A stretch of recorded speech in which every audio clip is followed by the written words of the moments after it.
Selamat pagi dan salam berjumpa kembali sahabat Verbum Domini yang dikasihi Kristus. Gereja Sejagat hari ini merayakan pesta Santo Yohanes, Rasul dan Pengarang Injil. Untuk itu mari kita menyimak dan mendengarkan riwayat singkat dari Santo Yohanes Rasul.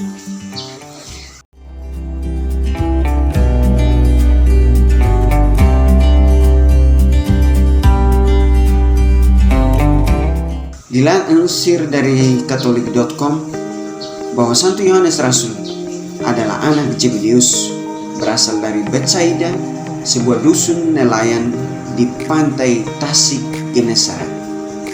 Ia sendiri seorang nelayan Galilea. Ayahnya Zebedeus, seorang nelayan yang tergolong berkecukupan. Ibunya Salome tergolong wanita pelayan dan pengiring setia Yesus, bahkan sampai ke bukit Kalvari dan kubur Yesus. Bersama dengan saudaranya Yakobus dan Petrus, Yohanes termasuk kelompok rasul inti dalam bilangan ke-12. Ia bahkan disebut sebagai murid kesayangan Yesus. Dikatakan juga bahwa mereka bertiga, Yohanes, Yakobus dan Petrus, adalah saksi peristiwa pembangkitan putri Yairus, saksi peristiwa perubahan rupa Yesus di Gunung Tabor, dan saksi peristiwa sakratul maut dan doa Yesus di Taman Getsemani.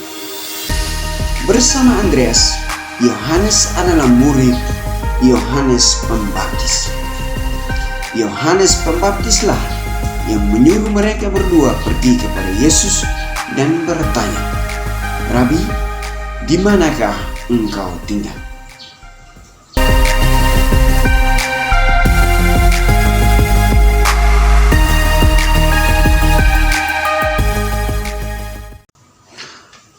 Putra-putra Zebedeus itu terbilang kasar. Oleh karena itu, mereka dijuluki putra-putra guntur. Bersama Yakobus kakaknya, Yohanes meminta kepada Yesus dalam perantaran ibunya agar mereka boleh duduk di sisi kanan atau kiri Yesus di dalam kerajaannya nanti. Keduanya pun berani berjanji akan meminum piala sengsara untuk memperoleh hal yang dipintainya itu. Tetapi Yesus menjawab bahwa hal itu adalah urusan Bapanya di surga. Nama Yohanes tidak disebutkan di dalam Injil keempat, hanya di dalam bab 21 yang secara umum dianggap sebagai tambahan dari waktu kemudian ditemukan ungkapan para putra Zebedeus. Demikian pula ungkapan yang mengatakan murid yang dicintai Yesus bermuncul pada bab 13.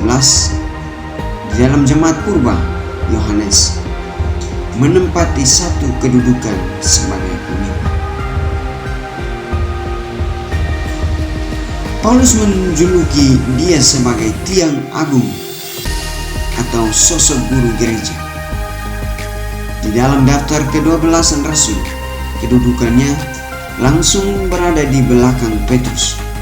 Di dalam tradisi yang lebih muda, ia dikenal sebagai penulis kitab Wahyu dan surat-surat pertama sampai ketiga Yohanes. Menurut Wahyu 1:9, ia tinggal di Pulau Patmos, sementara Irenaeus menulis bahwa Yohanes tinggal dan wafat di Efesus. Dikatakan pula bahwa Yohanes adalah murid Yesus yang paling setia, bahkan berani mengikuti Yesus sampai ke Gunung Kalvari dan mendampingi Bunda Maria sampai di bawah kaki salib Yesus. Di bawah kaki salib itulah ia diserahi tugas oleh Yesus menjadi pengawal Bunda Maria. Sejak Pentakosta ia bekerja bersama dengan Petrus, baik di Yerusalem maupun di Samaria, untuk mencurahkan Roh Kudus kepada orang-orang yang baru dipermandikan. Kira-kira pada tahun 60, ia pergi ke Asia Kecil dan menjadi maha uskup di kota Efes. Dalam kitab Wahyu diterangkannya bahwa ia dibuang ke pulau Patmos karena agama dan ajarannya. Sepulangnya ke Efese, ia mengarang Injilnya. Dari buah karangannya, kita dapat mengatakan bahwa Yohanes adalah seorang teolog yang karangan-karangannya berisi refleksi dan ajaran teologis yang mendalam tentang Yesus dan karya perutusan. Pada tahun-tahun terakhir hidupnya, khotbah Yohanes hanyalah berupa wejangan-wejangan singkat yang sama saja. Anak-anakku, cobalah kamu saling mencintai. Atas pertanyaan orang-orang Nasrani, mengapa ajarannya selalu yang sama saja, ia menjawab, sebab itulah perintah Tuhan yang utama, dan jikalau kamu melakukannya, sudah cukuplah yang kamu perbuat. Santo Yohanes adalah rasul terakhir yang meninggal dunia kira-kira pada tahun 100 pada masa pemerintahan Kaisar Trajanus.